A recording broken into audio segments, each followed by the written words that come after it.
Hello everyone, एक बार फिर से स्वागत है आपका हमारे YouTube चैनल पर। ठीक है, देखो अपनी जो गणित की क्लास है उसमें एक एक्सरसाइज हम और कंप्लीट कर चुके हैं, त्रिकोणमिति, जिसके दो भाग अपने पास अभी भी पेंडिंग है, उनको करेंगे बाद में। पहले देखो आज नई एक्सरसाइज लेके आया हूँ आपके लिए, कौन सी? निर्देशांक ज्यामिति। निर्देशांक ज्यामिति एक्सरसाइज नंबर 9 की एक्सरसाइज अपनी क्या है? निर्देशांक ज्यामिति। देखो इंपॉर्टेंट एक्सरसाइज है, क्वेश्चन आता है 101% क्वेश्चन आएगा, और क्वेश्चन भी कितने नंबर का? 6 नंबर का। यानी एग्जाम में आपको कितने नंबर दिलाएगी एक्सरसाइज? 6 नंबर। ठीक है ना, आज पहला ही पार्ट है इसका। ठीक है, तो इसमें अपन आज बेसिक की जानकारी लेते हैं कि निर्देशांक ज्यामिति आखिरकार होती क्या है। निर्देशांक ज्यामिति के बारे में पढ़ेंगे। निर्देशांक यानी ऐसे अंक जो हमें क्या करें? निर्देशित करें। देखो निर्देशांक की अगर आप संधि विच्छेद करके देखोगे तो क्या निकल के आएगा आपके पास? निर्देश प्लस अंक, यानी ऐसे अंक जो हमें निर्देश दें। ज्यामिति, ज्यामिति क्या होती है भाई? आकृति को क्या बोलते हैं अपन? ज्यामिति बोलते हैं। यानी आकृतियों को हमें निर्देशित करने वाले अंकों के बारे में इसमें पढ़ना है। ठीक है, आकृति सामान्यतः इसमें अपने पास रहेंगी, त्रिभुज रहेगा, चतुर्भुज रहेगा, रेखाएं भी रहेंगी, सरल रेखाएं, तो वो सभी अपन पढ़ेंगे। तो पहले अपन जानते हैं कि निर्देशांक ज्यामिति होती क्या है। ठीक है, देखो आपने देखा होगा जब त्रिकोणमिति आपने पढ़ी थी तो उस टाइम कुछ ऐसा डायग्राम देखा होगा।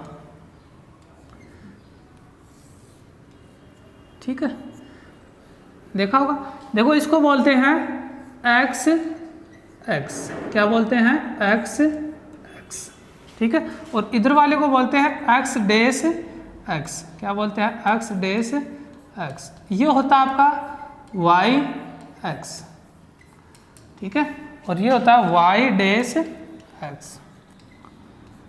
ठीक है, देखो जो ये दोनों एक्स डैश एक्स और एक्स डैश एक्स, ये लाइन और एक ही ये लाइन, दोनों को बोलते हैं निर्देशांक अक्ष। क्या बोलते हैं दोनों को?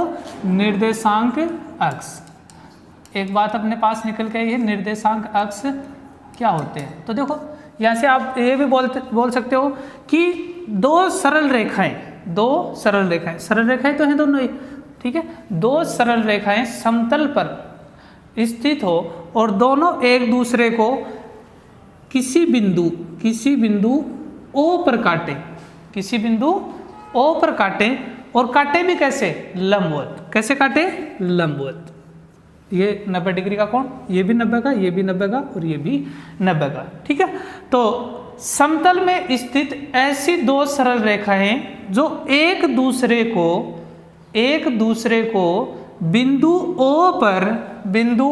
पर लंबवत काटें, तो ये दोनों सरल रेखाएं उस समतल का क्या कहलाती हैं? निर्देशांक अक्ष कहलाती हैं। क्या कहलाती हैं? निर्देशांक अक्ष कहलाती हैं।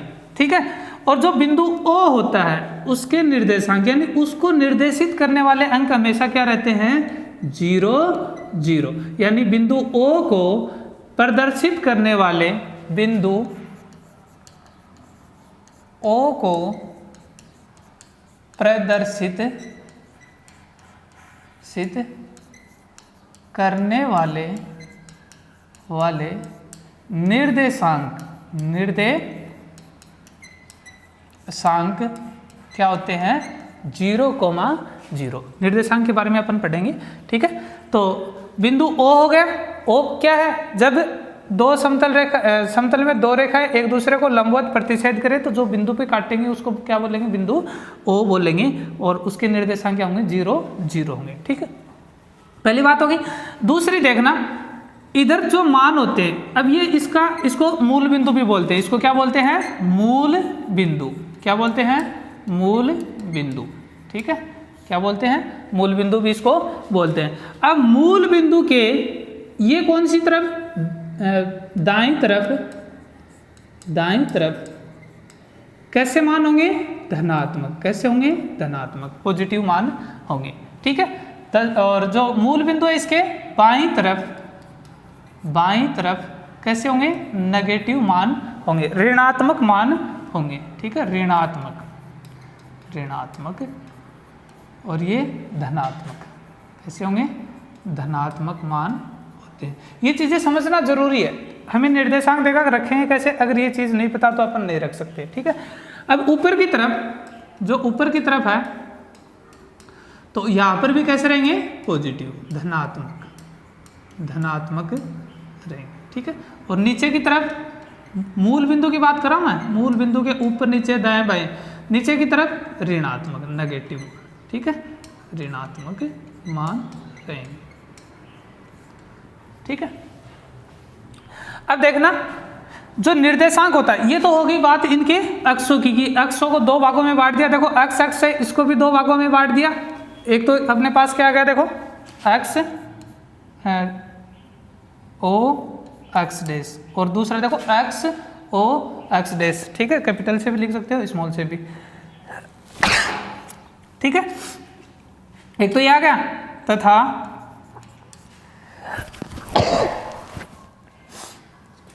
Y O Y dash, Y O Y dash, ठीक है। दोनों क्या है, समतल की क्या है, समतल में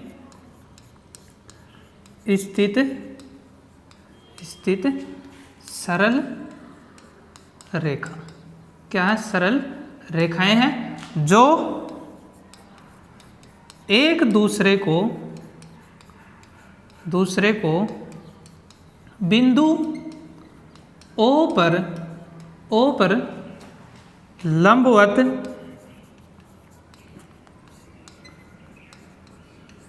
काटती हैं, एक दूसरे को बिंदु O पर लंबवत काटती हैं।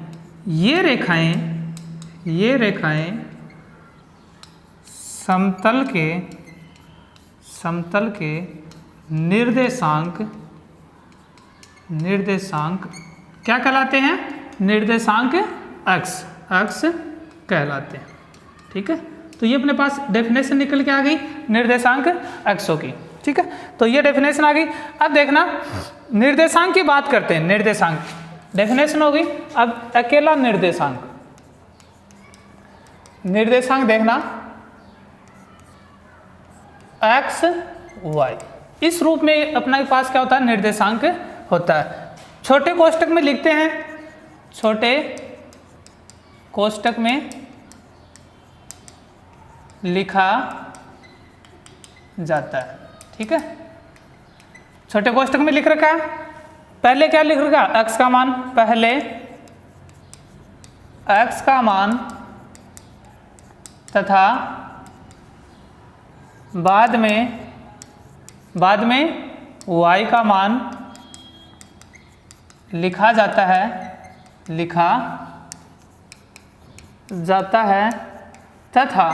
तथा और क्या दिखाई दे रहा है इसमें, कोमा, तथा दोनों के मध्य कोमा जानते हो ना, कोमा लगा दिया जाता है। ये हो गया आपके जो निर्देशांक हैं उनको प्रदर्शित करना, कि दोनों के बीच देखो पहले x का मान फिर y का मान, ठीक है, और छोटे कोष्टक में और कोमा लगा के। अब देखना जो x का मान होता है, x के मान को भुज कहते हैं, क्या कहते हैं, भुज कहते हैं। और जो y है इसको क्या बोलते हैं, कोटि, तथा y को कोटि कहा जाता है, ठीक है। तो ये तो अपनी सिंपल सी जो बेसिक चीज़ें थी कि कहाँ नेगेटिव होगा, कहाँ धनात्मक होगा, ये मान हो गए, कहाँ मूल बिंदु होगा, कौन सा एक्स अक्ष होगा, कौन सा वाई अक्ष होगा, ठीक है, कौन सा एक्स डैश अक्ष होगा, कौन सा वाई डैश अक्ष होगा, ठीक है। उसके बाद डेफिनेशन आ गई निर्देशांक अक्षों की, और उसके बाद निर्देशांक को प्रदर्शित करते हैं कैसे, इस प्रकार, छोटे कोष्टक में पहले x का मान फिर y का मान, और दोनों के बीच क्या लगा देते हैं, कोमा। x के मान को क्या बोलते हैं, भुज, क्या बोलते हैं, भुज, और y के मान को क्या बोलते हैं, कोटि, ठीक ठीक है। तो ये चीजें आपको याद रखनी। कई बार क्वेश्चन में क्या बोल देता है कि कोटि इतनी है, भुज इतनी है, तो आप वहां पे कंफ्यूज हो जाओगे अगर आपको ये नहीं पता कि भुज क्या होता है, कोटि क्या होता है। तो ये चीजें भी आपको ध्यान में रखनी है, ठीक है। तो अब थोड़ा सा आगे बढ़ते हैं, अपन इस डायग्राम को और अच्छे से समझते हैं, ठीक है। देखिए अब देखते हैं अपन आगे थोड़ा सा इसके बारे में। और ये अपना क्या था, मूल बिंदु O था, निर्देशांक क्या थे, 0 0 थे, ठीक है। ये क्या था अपना एक्स एक्सिस या एक्स एक्स भी बोल सकते हो इसको, एक्स एक्स एक ही बात है, ठीक है ना, एक्सिस। ये वाला एक्स डैश एक्स और ये वाला वाई एक्स और ये अपना क्या है वाई डैश एक्स। कैपिटल लिखना भाई इनको आप, ठीक है ना। वैसे गलत नहीं है, स्मॉल भी लिख सकते हो लेकिन कैपिटल ज़्यादा बेटर रहेगा क्योंकि इसमें अपन एक्स और वाई रखेंगे तो थोड़ा सा कन्फ्यूजन रहेगा। आप कैपिटल रख लेना इनको, ठीक है। ये हो गया, ये तो हो गई बात इनके अक्षों की, ठीक है। अब देखना यहाँ पे धनात्मक मान होते हैं, यहाँ पे क्या होते हैं, धनात्मक मान होते हैं पूरे, इस पर धनात्मक मान, ठीक है। और इस पर भी कैसे होंगे, धनात्मक मान, ठीक है। इस पर कैसे होंगे, ऋणात्मक, इस पर भी क्या होंगे, ऋणात्मक होंगे, ठीक है। तो जब दो रेखाएं समतल में एक दूसरे को काटती हैं, दो रेखाएं जब समतल में एक दूसरे को काटती हैं तो समतल को 4 चतुर्थांशों में क्या करती हैं, विभाजित करती हैं। 4 हो गए ना, 1 2 3 और 4। तो दो समतल रेखाएं जब भी एक दूसरे को लंबवत, क्योंकि चतुर्थांश है तो वो 90 डिग्री का बनता है, ये बात आप हमेशा दिमाग में रखना कि जब भी चतुर्थांश का नाम आ जाए कहीं ना कहीं 90 डिग्री का एंगल जरूर बनेगा, ठीक है। तो 4 चतुर्थांश होते हैं और इनका क्रम कैसे होता है वो देखना। इसको बोलते हैं फर्स्ट, यानी प्रथम चतुर्थांश, फर्स्ट क्वाड्रेंट, ठीक है।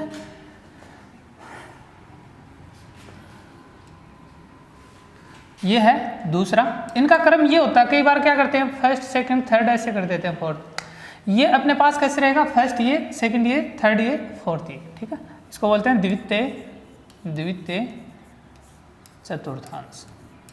ये डायग्राम आप अपने नोटबुक में बना सकते हो, ठीक है ना, ताकि आपको जब भी समस्या है तो आप इसको देख लेना, ठीक है।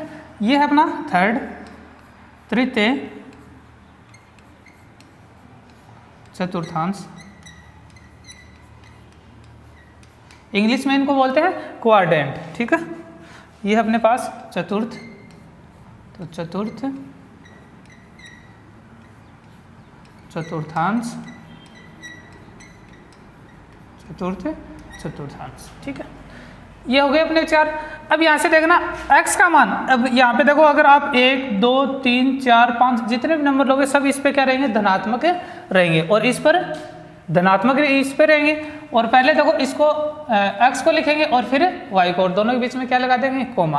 अब मान लो कि अगर मैं यहाँ पे कोई निर्देशांक लेता हूँ तो x, y, ये इस प्रकार डिनोट करेगा, लंबवत रहेगा कि ये x तो ये बता रहा है यहाँ पे कि मूल बिंदु से जो अपने पास दूरी है, किसकी, बिंदु P, यहाँ पे कोई भी मान लो कि P बिंदु है तो P बिंदु की मूल बिंदु से दूरी, ठीक है। ऐसे नहीं, इस प्रकार P बिंदु की मूल बिंदु से लंबवत दूरी क्या बता रही है, x, ठीक है। और y किसको बता रहा है, बिंदु P की मूल बिंदु से दूरी, ठीक है, y x की तरफ, ठीक है ना। तो यहाँ पे देखो ये भुज हो जाएगा, ये कोटि हो जाएगा, ये मैंने आपको बता दिया, ठीक है। अब देखना दोनों के चिन्ह कैसे हैं, धनात्मक, क्यों, क्योंकि x का मान भी धनात्मक और y का मान भी धनात्मक, यानी प्लस कोमा प्लस, दोनों मान कैसे आएंगे, धनात्मक आएंगे।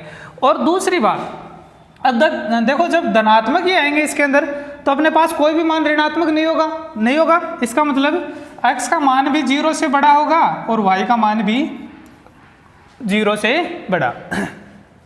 अब जैसे आपको देखो फिर लास्ट में 1-2 एग्जाम्पल लूंगा, फिर देखेंगे, ठीक है ना। अब इसकी बात करें यहाँ पे, तो यहाँ पे देखो इस पर मान कैसे हैं, नेगेटिव, कैसे हैं, नेगेटिव। इस पर कैसे थे, पॉजिटिव थे, और इस पर कैसे थे, पॉजिटिव, और नीचे कैसे थे, नेगेटिव। इससे थोड़ी आसानी रहेगी आपको। अब देखना नेगेटिव है, ठीक है। तो यहाँ पे कोई बिंदु लेते हैं अपन P, कोई बिंदु क्या लेते हैं, P लेते हैं। तो P के लिए देखना अगर मैं यहाँ पे p की बात करूँ तो x का मान क्या है, नेगेटिव है, x का मान क्या है, ऋणात्मक है, तो ऋणात्मक x माइनस x, और y का मान इस साइड से लूंगा तो y का मान देखो इस पर कैसा है, धनात्मक, तो y, यानी अपना जो निर्देशांक क्या बता रहा है, माइनस। अब देखना कई बार दूरी की बात आ जाती है, दूरी की बात जब भी आए ना तो ये यहाँ पे अगर x माइनस एक्स है, जैसे मान लो कि ये यहाँ पे निर्देशांक क्या अपना माइनस x और y का मान 0, ये मैं बाद में बताऊंगा आपको 0 वाला, ठीक है ना। तो माइनस ये x है, लेकिन जब दूरी की बात करें तो ये हमेशा धनात्मक रहती है, ये प्लस का ही x होगा। जैसे मान लो कि यहाँ पे अगर निर्देशांक होता -2 0, मैं पूछता कि बिंदु यहाँ से, और ये मान लो कि q है, o से q की दूरी बताओ, तो o से q की दूरी, गलती क्या करते हैं कि -2 बता देते हैं कि सर -2 है, ऐसा नहीं करना है, -2 नहीं, दूरी हमेशा क्या रहती है, धनात्मक रहती है। तो आपको क्या बताना है, 2 ही बताना धनात्मक, ठीक है। तो यहाँ पे देखो चिन्ह क्या बता रहे हैं अपने पास, माइनस, पहला तो आएगा माइनस का और दूसरा y का मान कैसा आएगा, प्लस का। अब छोटे बड़े की बात कर लेते हैं, x के मान सभी क्या आएंगे यहाँ पे ऋणात्मक, मतलब x का मान हमेशा इस कोऑर्डिनेट में क्या रहेगा, 0 से छोटा रहेगा, और y का मान धनात्मक है तो y का मान हमेशा 0 से क्या रहेगा, बड़ा रहेगा, ठीक है। अब देखो बात करें थर्ड कोऑर्डिनेट की, तो तृतीय चतुर्थांश में कोई भी बिंदु मान लो कि ये है P आपका, ठीक है। तो यहाँ पे पहले x का ही मान लिखेंगे, वो कुछ भी हो जाए, पहले x का मान बाद में y का मान। तो पहले x का मान मैं लिख रहा हूँ, तो पहले x का मान देखना कैसा है, x इधर मिलेगा हमें, x तो इसी लाइन पे मिलेगा, ये नहीं कि x इधर मिल जाएगा इधर मिल जाएगा, नहीं, x हमें इसी लाइन पे मिलेगा, मान हमें मिलेंगे, ठीक है। यहाँ पे बिंदु P है, पहले मेरे को x का मान लिखना, तो पहले x का मान क्या है, नेगेटिव है ना, तो माइनस का, ठीक है, माइनस का x। अब देखूंगा y का मान, तो y का मान यहाँ से तो मैं ले नहीं सकता क्योंकि मैं थर्ड में आ गया हूँ, तो y का मान ये रहा, दूसरी लाइन आ गई ना। अब देखो इसमें y का मान कैसे है, माइनस का, तो माइनस y, यानी दोनों ही माइनस के आएंगे, x भी और y भी, यानी जो भुज है वो भी ऋणात्मक, कोटि है वो भी ऋणात्मक। यहाँ पे छोटे बड़े की बात करें तो दोनों ऋणात्मक है, मतलब x भी 0 से छोटा और y भी 0 से छोटा, क्योंकि बड़ा होगा तो धनात्मक होना चाहिए, लेकिन ये तो दोनों ऋणात्मक है, इसका मतलब दोनों 0 से छोटे होंगे। अब बात करें चतुर्थ कोऑर्डिनेट की, तो ये बिंदु आपका क्या है, P है, बिंदु क्या है, P है, ठीक है। तो बिंदु P के निर्देशांक देखना, पहले x का मान लिखूंगा ना, तो x का मान कैसा है, धनात्मक, तो ये पॉजिटिव x लिख दिया। y का मान, तो y का मान ये तो ले नहीं सकता, नीचे माइनस का, तो माइनस का y, यानी चिन्ह क्या निकल गया है आपके पास, पहला तो धनात्मक और दूसरा ऋणात्मक, पहला धनात्मक दूसरा ऋणात्मक। अब छोटे बड़े की बात करें तो x का मान क्या है, धनात्मक, मतलब हमेशा क्या रहेगा, 0 से बड़ा। y का मान क्या है, ऋणात्मक, मतलब y का मान हमेशा 0 से क्या रहेगा, छोटा। तो ये तो थी इनके मानों की बात। अब बात करते हैं अक्षों पर, अक्षों पर भी जरूरी है, क्योंकि मान लो कि बिंदु आपका यहाँ पे आ गया P, क्या आ गया, यहाँ पे आ गया, यहाँ पे नहीं है, और x एक्सिस पर आ गया। तो जब भी बात करें अक्षों की, तो जिस अक्ष पे अपन जाएं, देखो यहाँ से मतलब बिंदु P की स्थिति कैसे बता रहा है, देखना पहले ये बिंदु P यहाँ पे था, मान लो ये वाला बिंदु P यहाँ पे था, ठीक है। फिर ये धीरे धीरे ऊपर चलता गया, जो वैसे वैसे y की लंबाई बढ़ती गई, y की लंबाई बढ़ जाएगी ना, और जैसे जैसे मैं इस P को वापस यहाँ पे लेके आऊँगा तो y का मान क्या हो जाएगा, 0, y का मान क्या हो जाएगा, 0, यानी x के ऊपर बात करें तो y का मान क्या रहेगा, 0, और x का कोई भी मान आपका हो सकता है, ठीक है। अब बात करें y अक्ष की, y अक्ष पे मान लो बिंदु P यहाँ पे है, तो P ये पहले यहाँ पे था, और जैसे जैसे मैं इसको यहाँ लेके आऊँगा तो ये x की जो लंबाई है वो घटते घटते क्या हो जाएगी, 0, यानी इसमें x 0 होगा और y की कुछ ना कुछ वैल्यू आपके पास होगी, ठीक है। अब बात करें इस अक्ष की, तो यहाँ पे देखना कोई बिंदु अगर P है तो P के लिए देखना, अब देखो यहाँ पे बिंदु है, मतलब y की कोई भी लंबाई नहीं है, ना नीचे से ना ऊपर से, तो y का मान 0, ठीक है, x का कोई ना कोई मान आ जाएगा -x और 0, ठीक है। अब इस x y अक्ष पे बात करें अपन, तो ये मान लो बिंदु आपका क्या है, P है, तो P के लिए देखना यहाँ पे देखो कौन 0 होगा भाई, x की किधर से भी लंबाई नहीं है, ये यहाँ पे है, तो यहाँ पे है, तो x का मान 0 और y का मान ऋणात्मक -y। तो ये बात होगी अक्षों के ऊपर निर्देशांकों की, कि अगर अक्षों के ऊपर निर्देशांक स्थित हैं तो कौन किसका मान क्या होगा वो अपने पास आ जाएगा। यानी y अक्ष के ऊपर, y अक्ष पर वाई एक्स कौन सा है, ये वाला। वाई एक्स पर एक्स या इसको क्या बोल सकते हैं, भुज का मान शून्य होता है। क्या होता है, शून्य होता है, ठीक है। और x की बात करें तो x पर y यानी कोटि का मान शून्य होता है। कोटि का मान क्या होता है, शून्य होता है, ठीक है। ये हो गई वाई एक्स की। दोनों चीज़ें इंपॉर्टेंट है, याद रखनी है आपको। ये डायग्राम पूरा का पूरा एकदम माइंड में क्या होना चाहिए, छपा हुआ होना चाहिए कि क्या कहाँ पे कौन होता है, ठीक है। ये बात होगी दोनों की, वाई एक्स की बात होगी, एक्स एक्स की बात होगी। और अगर बीच में आता है तो ये स्थितियां मैंने आपको बता दी, कहाँ धनात्मक होगा कहाँ ऋणात्मक होगा, ये भी अपनी क्लियर हो चुकी हैं, ठीक है। अब देख तो आगे क्या देखेंगे अपन। अब दो बिंदु अगर मान लो आ जाएं कि एक बिंदु यहाँ पे आ गया, दूसरा यहाँ पे आ गया, या एक यहाँ पे या फिर दोनों यहाँ पे आ गए, तो दो बिंदुओं के बीच की दूरी ज्ञात करने का आगे अपन क्या देखेंगे, सूत्र देखेंगे।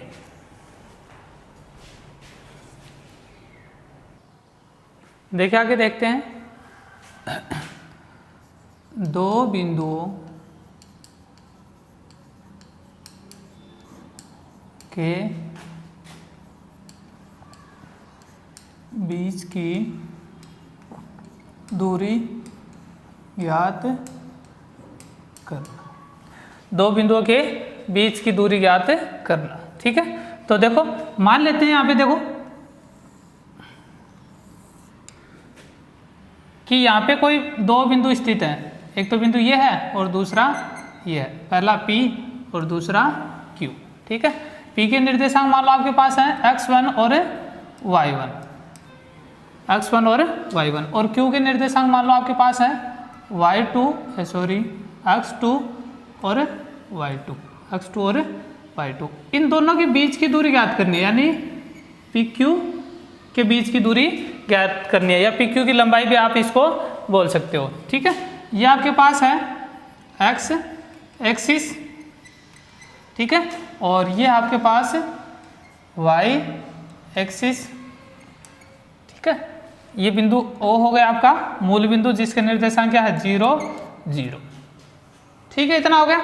अब देखना क्या करना है, यहां से देखो अगर मैं P को मिलाऊं, P को लंबवत अक्षों से मिलाऊं, तो यहाँ पे जो बिंदु मान लेते हैं ये है A, जहाँ काट रहा है ये है A, ठीक है। तो ये दूरी कितनी है भाई, तो ये दूरी x बताएगा हमें कितनी है, x1, कितनी है x1, यहाँ तक की दूरी कितनी है x1, ठीक है। फिर देखो Q को अगर मैं x अक्ष से मिलाऊं लंबवत, ठीक है, लंबवत, तो ये बिंदु आ गया आपके पास मान लो B, तो B के निर्देशांक B की दूरी कहाँ से, मूल बिंदु से, तो यहाँ से यहाँ की दूरी, यानी ये वाला मान x का मान कितना है यहाँ पे x2, कितना है x2, यानी ये दूरी x1 और ये दूरी x2, ठीक है। फिर देखना यहाँ से इधर वाली दूरी भी देखते हैं।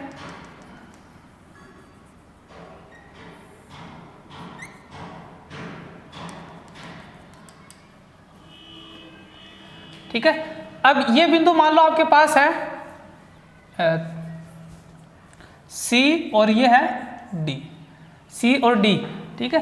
तो C, ये दूरी कैसे पता चलेगा मेरे को, किसका मान है, ये y का मान है, तो y का निर्देशांक मैं इसके साथ देखूंगा ना, क्योंकि लंबवत यही तो है भाई। P बिंदु को अगर मैं यहाँ से इधर लेके आऊंगा यहाँ पे, तो x का मान तो 0 हो जाएगा, लेकिन P का मान, y का मान तो रहेगा ना, तो y का मान क्या है y1, कितना है y1, यानी बिंदु C की O से दूरी कितनी है y1 है। और देखना Q की दूरी, Q के निर्देशांक ये है x2 और y2, तो Q कहाँ पे काट रहा है D पे, यानी D पे मेरे को मान चाहिए, तो या x पर देखो y x पे x का मान तो 0 होगा, इतना पता है ना अपने को, तो फिर बचेगा किसका, y का मान, तो y का मान कितना है y2, कितना है y2, यानी D, जो बिंदु D है उसकी बिंदु O से दूरी कितनी है y2, और C की कितनी है y1, A की कितनी है x1 और B की कितनी है x2, ठीक है।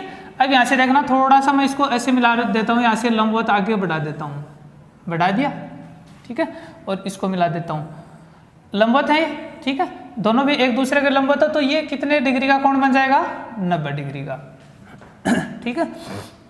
तो P Q और यहाँ पे नाम दे दो आप R, यहाँ पे क्या नाम दे देंगे, आर नाम दे देंगे। तो ये जो पी क्यू आर है या पी आर क्यू है, ये क्या बन गया अपने पास, एक समकोण त्रिभुज बन गया। तो देखना पहले तो अपन क्या लिखेंगे, माना पी x1 और y1 ये इसके निर्देशांक है। ऐसे बिंदु के साथ आप निर्देशांक लिख सकते हो तथा q जिसके निर्देशांक क्या है, x2 y2 है। समतल में स्थित दो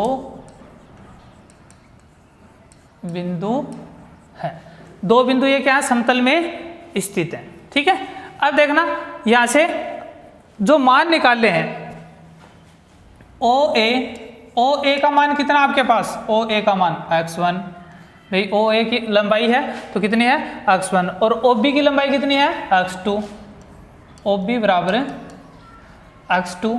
ठीक है, फिर देखो बात करें ओ सी की, तो ओ सी की लंबाई कितनी है y1। ठीक है, और अपने पास ओ डी है, ओ डी इसकी लंबाई कितनी है, ओ डी की लंबाई y2 कितनी है y2। ठीक है, अब देखना यहाँ से मैं इनकी लंबाई निकाल रहा हूँ, इनकी लंबाई निकाल रहा हूँ, तो इनकी लंबाई देखना पी आर की लंबाई क्या आएगी, पी आर की लंबाई बता सकता है कोई, तो पी आर देखो यहाँ से तो है नहीं पी आर, वरना तो मैं x2 बता देता सीधी। तो पी आर कहाँ से है, यहाँ से। ठीक है, पी आर की लंबाई, तो पी आर बराबर देखो मैं अगर OB में से OA घटा दूं, यानी पूरी दूरी में से ये माइनस कर दूं, तो ये तो बचेगी, और वो किसके बराबर होगी, PR के बराबर होगी। देखो PR बराबर AB, PR किसके बराबर होगी, AB के, और AB कैसे निकलेगी, OB में से क्या माइनस करेंगे, OA माइनस करेंगे, तब अपने पास निकल के आएगी। ठीक है, तो देखना PR बराबर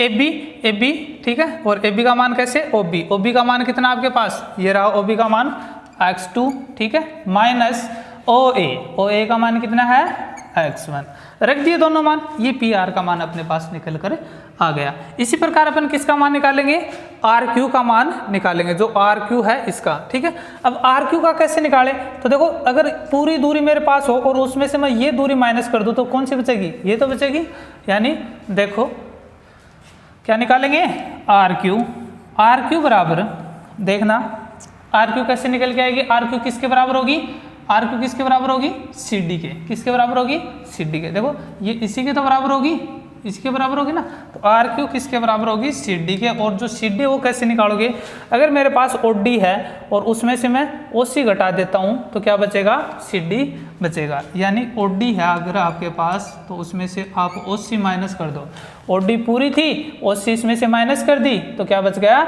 CD बच गया। ठीक है, तो ये मान अपने पास क्या आ जाएगा, देखो RQ बराबर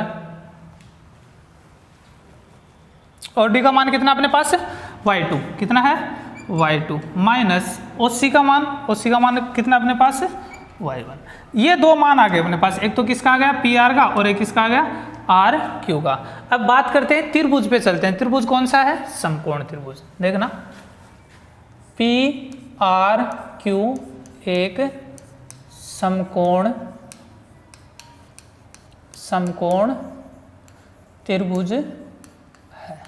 मान किसका ज्ञात करना, आपको मान किसका ज्ञात करना है, PQ का, क्योंकि ये तो दूरी है दोनों के P और Q के बीच की। ठीक है, तो PQ का मान आपको चाहिए, त्रिभुज है। अब समकोण त्रिभुज है, तो समकोण त्रिभुज में क्या लगाएंगे, पाइथागोरस प्रमेय। ठीक है, तो पाइथागोरस प्रमेय लग जाएगी क्योंकि समकोण त्रिभुज है। ठीक है, तो देखो अतः पाइथागोरस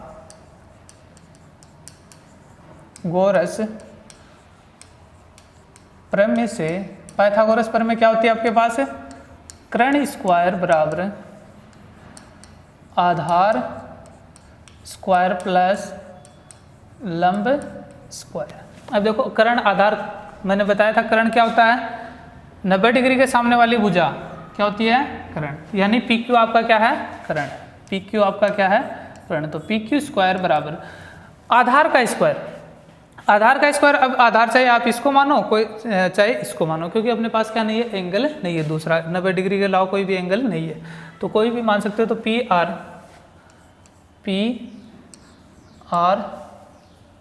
का स्क्वायर प्लस लम क्या आप दूसरे को मान लेंगे आर क्यू का स्क्वायर, यानी पी क्यू का स्क्वायर बराबर पी आर का मान है क्या अपने पास, पी आर का मान है कितना है x2 माइनस x1 का स्क्वायर प्लस आर क्यू का है क्या y2 minus y1 minus y1 का स्क्वायर।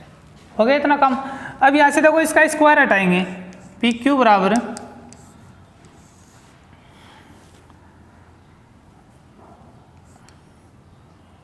पी क्यू स्क्वायर हटाएंगे तो क्या आ जाएगा आगे वाली संख्या का अंडर रूट, तो x2 माइनस x1 का whole square plus y2 minus y1 का होल स्क्वायर। ये आपके सामने जो आया है यही फॉर्मूला है, आपको ये याद रखना है। आपको क्या करना है, ये याद रखना है। ये अगर याद नहीं भी रहता कोई खास बात नहीं, ये जरूर याद रखना चाहिए, ठीक है। यही आपको लगभग, ये ज़्यादा तो नहीं लेकिन 90% चांस है 6 नंबर यही जो फॉर्मूला वो देके जाएगा, ठीक है ना। तो इसको अच्छे से याद रखना। इसको आप ऐसे भी लिख सकते हो, पी क्यू बराबर under root x1 minus x2 का square plus y1 minus y2 का स्क्वायर। अगर आप ऐसे लिखते हो तो दोनों सेम रेशियो में होना चाहिए। अगर ऐसे याद नहीं रहता तो 21 याद है, देखो 21 या 12 मतलब अगर आपने इसको 12 में बदल दिया तो ये भी किस में होना चाहिए, 12 में होना चाहिए। और ये अगर 21 में है तो ये भी 21 में, और y का एक साथ x के एक साथ। यानी देखो इसको मैं ऐसे भी बोल सकता हूँ, पी क्यू बराबर x के निर्देशांकों का अंतर, ठीक है, और स्क्वायर है तो स्क्वायर, बीच में प्लस है, ठीक है, तो अंडर रूट में आएगा ये भी। ये यहाँ पे आगे लिख देता हूँ मैं, आर क्यू बराबर y2 माइनस y1, ठीक है। इसको थोड़ा सा आगे बढ़ा देते हैं, प्लस y x के निर्देशांकों का, ये निर्देशांक ही तो हैं, x1 x2 y1 y2 निर्देशांक है ना, तो y x के निर्देशांकों का अंतर और ऊपर क्या आ जाएगा स्क्वायर। तो ऐसे भी आप इसको याद रख सकते हो, लेकिन जो रेशियो वो सेम होना चाहिए। ये मत कर देना कि x1 माइनस x2 कर दिया इधर, y2 माइनस y1 कर दिया, ऐसा मत करना, ठीक है। दोनों समान स्थिति में होना चाहिए। या फिर ऐसे भी लिख सकते हो आप इसको, पी क्यू बराबर x को क्या बोलते हैं अपन, भुज, तो भुजों का अंतर का स्क्वायर प्लस y को कोटि, तो कोटियों के अंतर का स्क्वायर, ठीक है। तो जैसे चाहो वैसे याद रख सकते हो, ये भी याद रख सकते हो, ये भी याद रख सकते हो, ये भी, लेकिन इन दोनों को आपको ये तभी रखने जब आपको ये पता हो कि भुज कोटि क्या है या x कौन से हैं। तो ये सीधा सा फॉर्मूला है, पी क्यू बराबर under root x2 minus x1 का square plus y2 minus y1 का होल स्क्वायर। इंपॉर्टेंट फॉर्मूला है, इसी बेसिस पे लगभग 90% क्वेश्चन एग्जाम में आता है। इससे रिलेटेड अपन क्वेश्चन भी करेंगे, ठीक है ना। तो क्वेश्चन करेंगे, वो करेंगे अपन देखो बाद में, और अच्छे से आप इस एक्सरसाइज को पढ़ोगे। ये नहीं कि आप और एक्सरसाइजों की तरह इसको भी इग्नोर कर दो। इम्पोर्टेंट एक्सरसाइज है, नुकसान हो जाएगा, तो ऐसा आपको बिल्कुल भी नहीं करना। टाइम मिल रहा है, मौका मिल रहा है, तो इसको अच्छे से करना है। प्रत्येक जो भी फॉर्मूला कराऊँ वो आपको याद रखना है, ठीक है ना। बाकी अपन पढ़ेंगे कल। आज के लिए ही इतना ही, क्योंकि आज फॉर्मूले अगर आपके हो गए तो ही अपन एक्सरसाइज पढ़ेंगे, तो अपने लिए थोड़ा सा बेनिफिट रहेगा। वैसे कराने को तो मैं अभी भी करा देता क्वेश्चन, लेकिन फिर फॉर्मूले और क्वेश्चन दोनों का क्या नहीं होता, अच्छे से पकड़ में नहीं आते। तो ये फॉर्मूले कल अच्छे से देखना, फिर अपन क्या करेंगे, एक्सरसाइज स्टार्ट करेंगे, ताकि क्वेश्चन जल्दी समझ में आ जाएंगे। तो आज के लिए इतना ही, कल मिलते हैं फिर इसी क्लास के साथ। बाय।